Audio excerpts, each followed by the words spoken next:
People often dismiss weather modification, weather warfare by saying, quote, too many people would have to lie, unquote, for it to be true. How would you respond to that? This idea that it would have to be such a huge conspiracy that it just couldn't come off. How would you respond to that? It's such a primary question. That is so core. And people have been so well trained to, even if they can see it with their own eyes, if a question like that is posed to them, psychologically they can't get around it. So we go back to the eyes wide shut scenario. And I would present the medical industrial complex.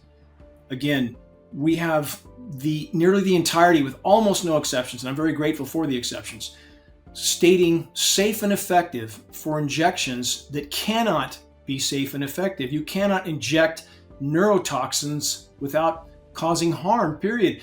I mean, a 10-year-old that had any knowledge of toxic anything could come to that same conclusion.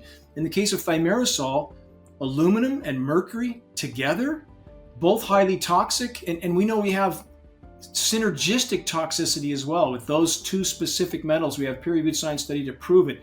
When you combine those two metals, overall toxicity can increase as much as 10,000%. I would challenge anybody to look up everything I'm stating. It's not hard to find this data. That's 100 times worse in the case of those two metals. So now we're breathing those metals. We all have mercury in us from coal-fired power plants, amalgam fillings, other sources, vaccines perhaps.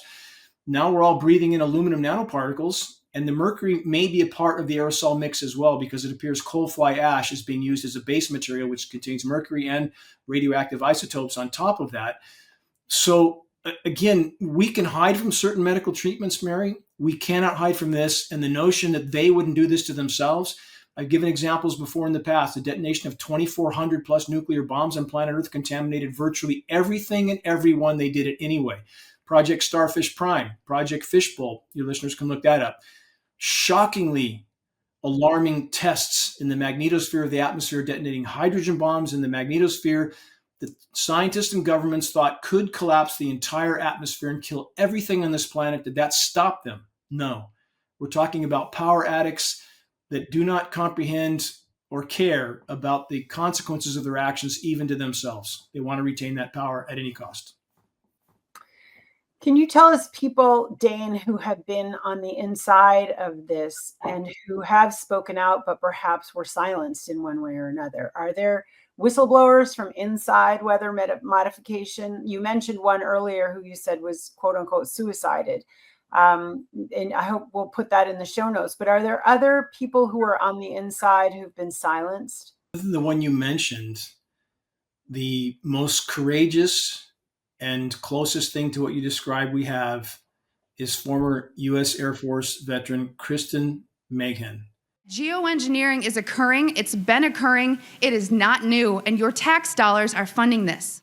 Well, my name is Kristen Meghan Edwards. I am a U.S. Air Force veteran. I served 9 years on active duty working in bioenvironmental engineering. So upon my separation, which was honorably, I went and worked for the VA in the Veterans Health Administration as an industrial hygienist and an environmental specialist. So as an industrial hygienist, my job was to protect people from such things as heavy carcinogenic metals and hazardous materials. And through that, all items that came on base was approved through what is called an Air Force Form 3952. And that is a hazardous materials acquisition. So in order for a chemical to be brought on base, it had to be tied to a specific task.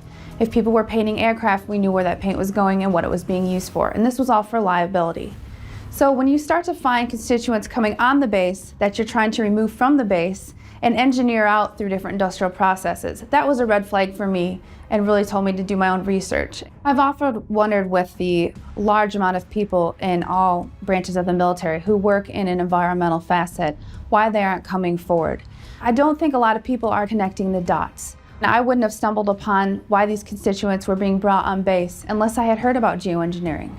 So a lot of times I think people are supporting an operation but haven't really seen outside information to tie it to why this is going on.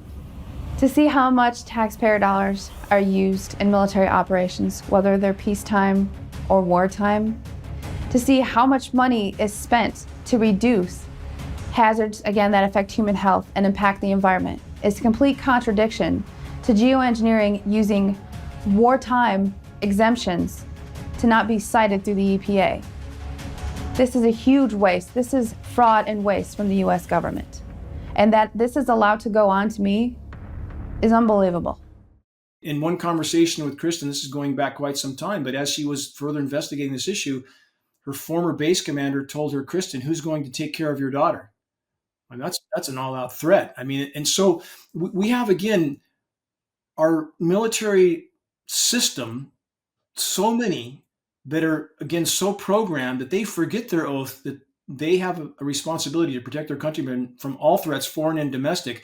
And they are so programmed to follow orders at any cost that they have long since forgotten that oath. And to back that up, Mary, you've seen the historical nuclear bomb detonations in Nevada where the bomb goes off and the soldiers jump out of the trench and they run toward the blast site because they were told to run toward the blast site.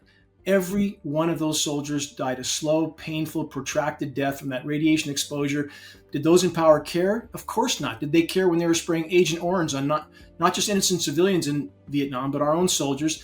Did they care when they used depleted uranium ammunition in the Middle East, contaminating our soldiers? Gulf War syndrome, you remember that term, I'm sure. And in that case, the use of DU munitions, which is basically getting rid of nuclear waste and makes a very powerful projectile as long as you don't care about living anymore on the planet.